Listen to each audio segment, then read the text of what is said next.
기록적인 폭우로 전남 지역에서는 축구장 1,900개 면적의 농경지가 침수됐습니다. 지역별 피해는 신안이 가장 컸습니다.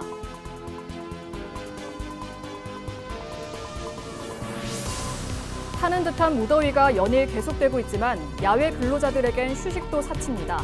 제도 밖에 놓인 택배 기사를 취재했습니다.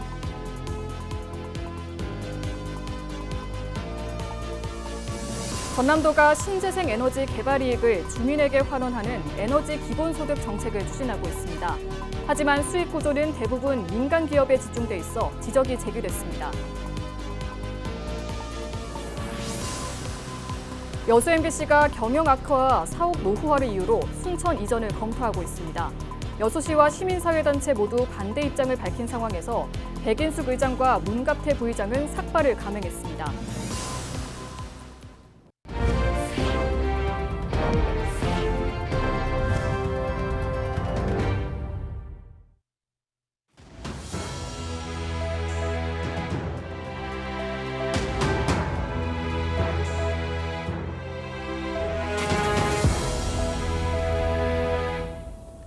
시청자 여러분 안녕하십니까? 헬로티비 뉴스입니다.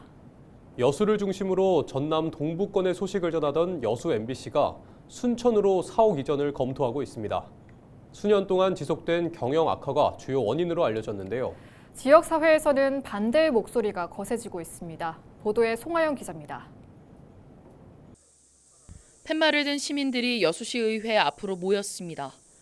곧이어 백인숙 여수시의회 의장과 문갑태 여수시의회 부의장이 삭발에 나섭니다. 여수 MBC 사옥 이전에 반발하며 이전 철회를 촉구하기 위해서입니다. 전체적으로 이렇게 지역 경제나 이런 부분에서 이 위기에서 우리가 돌파구를 찾아야 하는데도 불구하고 여수 MBC가 순천으로 가겠다고 하는 말을 듣고 정말 저는 지금까지 살면서 가족이 어떤 상황에도 이런 절망적인 일들은 없었습니다. 지난 1970년 개국 이후 1991년부터 여수 문수동에 자리한 여수 MBC. 현재 경영 악화와 사옥 노후화로 인해 순천만 정원 내 국제습지센터로 입주를 검토하고 있습니다. 지난 2003년 160억여 원이던 여수 MBC 광고 매출은 점차 줄더니 지난해 36억여 원에 그친 것으로 알려졌습니다. 이와 함께 오래된 사옥에서 천장 무너짐과 누수 등이 잇따르면서 안전상 문제도 제기되고 있습니다. 여수 MBC는 현 부지 개발이나 문수동 시청자 미디어 센터 입주 등을 고려했지만 적합한 대안을 찾지 못했다는 입장입니다. 시민들의 서운함과 상실감을 이해한다며 이번 결정에 공감해달라고 호소한 가운데 사실상 순천 이전에 무게를 싣고 있습니다. 여수시의회는 공영방송인 여수 MBC가 시민들의 의견을 수렴하지 않고 일방적으로 이전을 추진하고 있다고 비판했습니다. 그러면서 여수시가 여수 MBC 이전에 대한 해결 방안을 도출하기 위한 협의체를 구성해야 한다고 강조했습니다. 여수 MBC를 여수에서 같이 공적 방송을 잘해낼 수 있도록 저희들이 함께 끝까지 투쟁하겠습니다. 여수시는 여수 MBC와 시의회, 시민사회단체가 함께 지역 내 MBC 이전 방안을 모색하는 사전협의체 구성에 나섰지만 실제 꾸려질 가능성은 낮습니다. 여수 MBC가 참여하기 어렵다는 의사를 밝힌 겁니다. 여수 MBC와의 합의점을 찾는 데 난항이 예상되는 가운데 앞으로 상황이 바뀔 수 있을지 관심이 쏠리고 있습니다. 헬로티비 뉴스 송하영입니다. 전라남도가 풍력 발전 같은 신재생 에너지 개발을 통해 도민에게 수익을 환원하는 이른바 에너지 기본소득 정책을 추진하고 있습니다. 하지만 최근 도정지문에서 수익 구조 대부분이 민간 기업에게 집중돼 있다며 도민을 위한 기본소득이 가능하냐는 지적이 나왔습니다. 보도에 장혜원 기자입니다. 지난 2018년 전국 최초로 신재생 에너지 이익 공유제인 햇빛연금을 도입한 신안군. 연금 도입 후 3년 동안 인구 363명이 늘었고 현재까지 지급된 누적연금은 220억 원을 넘었습니다. 전남도는 이 사례를 참고해 오는 2030년까지 해상풍력과 태양광 발전단지를 조성하고 연간 기본소득 1조 원 실현을 목표로 하고 있습니다. 하지만 이런 정책이 현실성에 떨어진다는 지적이 나왔습니다. 현재 허가된 전남 지역 해상풍력 발전 사업 가운데 무려 94%가 민간 주도로 진행되고 이 중 61%는 국외 자본이 참여하고 있습니다. 즉 전라남도가 확보할 수 있는 공공재원은 사실상 0에 가깝다는 겁니다.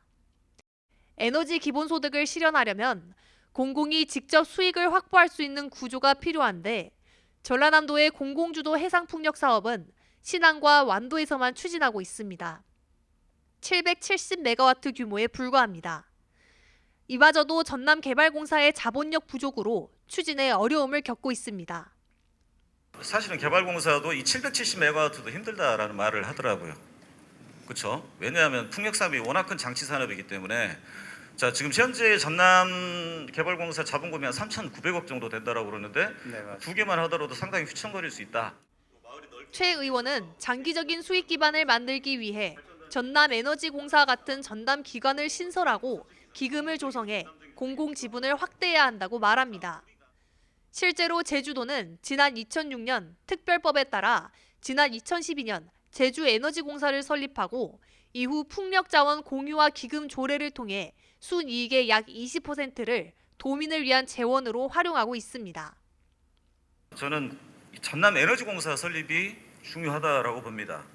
이 해상풍력 사업의 이익 공유를 위해서 제대로 된 이익 공유를 위해서는 전남에너지공사가 반드시 필요하다라는 입장입니다. 이에 대해 전남도는 에너지 기본소득 실현 방안을 담은 관련 용역을 올해 안에 추진하겠다고 밝혔습니다. 그래서 그 부분에 대해서는 저희 도에서도 지금 상당한 고민을 하고 있고 하반기에 지금 실시되는 그런 이렇게 용역을 통해서 준비를 촘촘히 해나가겠다는 말씀입니다. 에너지 기본소득을 주요 역점 사업으로 추진하고 있는 전라남도. 하지만 도민을 위한 수익 환원 구조는 미비한 데다 재원 마련조차 쉽지 않아 에너지 기본소득 실현까지는 갈 길이 멀어 보입니다. 헬로티비 뉴스 장혜원입니다. 네, 찌는 듯한 폭염이 계속되고 있습니다. 특히 야외에서 일하는 분들은 폭염에 그대로 노출돼 있고 택배 노동자들도 마찬가지인데요. 목숨마저 위협받는 더위 속에서도 쉴 수 없는 이들에게 휴식은 선택이 아닌 폭이 된 권리입니다. 이나라 기자입니다. 정읍의 한 택배기사가 배달 물품을 들고 계단을 쉴 새 없이 오르내립니다. 그늘 한 점 없는 거리를 발에 불이 나도록 뛰어다닙니다. 온몸은 땀으로 흠뻑 젖었고 체온은 38도를 넘었습니다. 폭염경보가 내려진 날 기온은 35도를 넘었지만 이를 중단할 수가 없습니다. 너무 덥죠? 뭐 이거 말할 수가 없어요. 군대 갔을 때도 30분만 넘으면 쉬었는데 사회생활이 좀 힘들어요. 물품을 트럭에 실을 때는 대형 선풍기가 있지만 더위를 식히기에는 역부족입니다. 하루 평균 300개가 넘는 물건을 정해진 시간 안에 분류해서 싣고 배달해야 해서 쉴 틈이 없습니다. 선풍기 갖다는 뭐 택도 없죠. 바람이 뜨거운 바람 나와서 너무 더워요. 점심은 거의 굶고 있어요. 분류 작업 때문에 저희가 따로 이렇게 쉬러 갈 수가 없어요. 택배 노조는 이달 들어 현장에서 3명이 목숨을 잃었다며 평소 앓고 있던 지병이 폭염으로 악화된 것으로 보고 있습니다. 산업 현장에서 온열 질환자가 속출하면서 정부는 체감온도가 33도 이상일 때 2시간이라면 20분은 쉴 수 있도록 산업안전보건법을 손보는 방안을 검토하고 있습니다. 하지만 택배기사는 개인 사업자로 특수 고용직이기 때문에 해당 법이 적용되지 않습니다. 이 때문에 택배기사가 쉽게 들릴 수 있는 상점 등을 활용해 폭염 대책 사각지대에 놓인 이동 노동자들을 보호해야 한다는 주장이 나옵니다. 편의점이라든가 커피숍하고 제휴를 해서 그 한 공간을 이용해서 이동 노동자 공간을 마련해주고 거기서 좀 쉬게끔 이제 거기에는 이제 업주한테 특혜를 좀 줘야죠. 뭐 세금 감면이라든가 또는 다른 대안을 제시해서. 살인적인 무더위 속에 어떤 직종은 법으로 보호받고 어떤 직종은 사각지대에 있습니다. 안전하게 일할 수 있는 권리는 공평하게 주어져야 하지 않을까요? 헬로티비 뉴스 이나라입니다. 17일부터 이어진 폭우로 전남 지역에서는 축구장 1,900여 개 면적에 농작물 침수 피해가 발생했습니다. 전남도는 22일 기준 벼와 논콩, 채소 등 7,786헥타르가 침수된 것으로 잠정 집계했다고 밝혔습니다. 침수 피해가 대부분을 차지했으며 유실, 매몰 피해는 1% 미만이라고 설명했습니다. 시군별로는 신안이 2,008헥타르로 가장 많았고 한평, 나주, 영광이 뒤를 이었다고 덧붙였습니다. 작물별 피해에 따라 재난지원금은 1헥타르당 농약대 최대 300만 원, 작물을 다시 심는 비용으로는 최대 900만 원이 지급될 전망입니다. 극한호우로 목포항 일대 해양 쓰레기가 대량으로 발생하자 목포시가 수거 작업에 나섰습니다. 목포시는 지난 22일 시의원과 사회단체, 공무원 등 300여 명이 참여한 가운데 평화광장과 갓바위 해상보행교 등 주요 해안 관광지를 중심으로 해양 쓰레기 약 20톤을 수거했습니다. 목포시는 극한호우로 영산강 하구뚝이 개방되며 유입된 해양 쓰레기가 약 400톤에 이를 것으로 보고 전라남도에서 긴급 예산 2억 원을 확보해 수거 작업을 이어갈 계획입니다.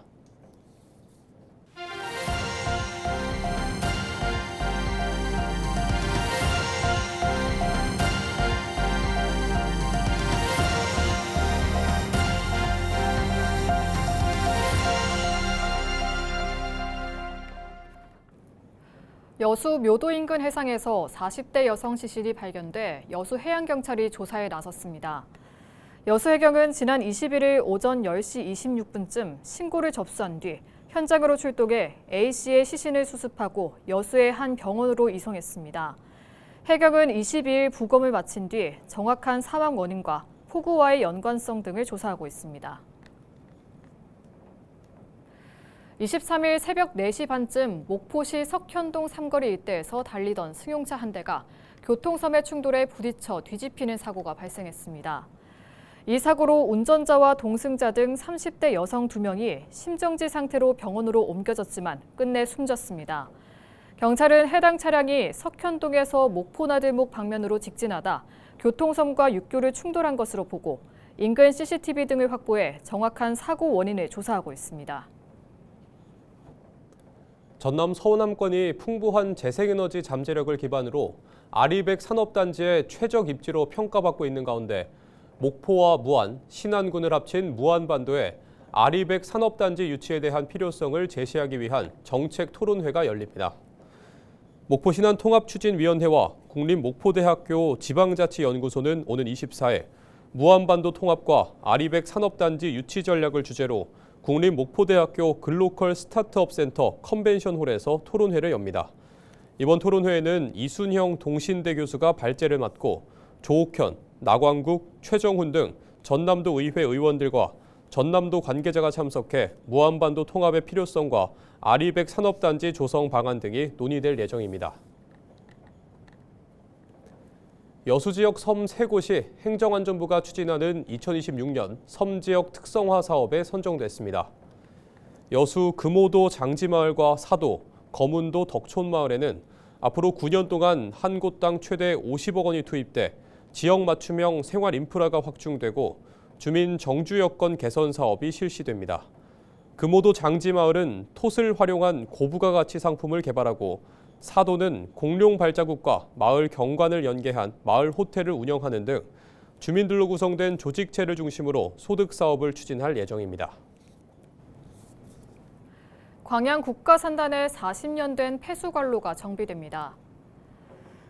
광양시는 태인동 포스코 연관단지 일원에 국비와 시비 등 198억 원을 들여 노후 폐수관로를 정비한다고 밝혔습니다. 공사는 관로 5.8km 신설과 보수, 4.2km 폐쇄, 펌프장 6곳 신설이 이뤄질 예정입니다.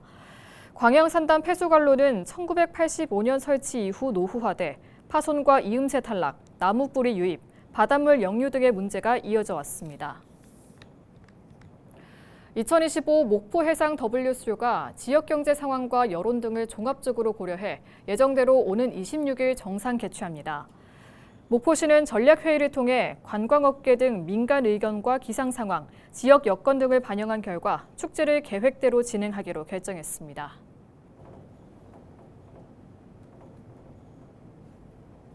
이상으로 뉴스를 마칩니다. 시청해주신 여러분 고맙습니다.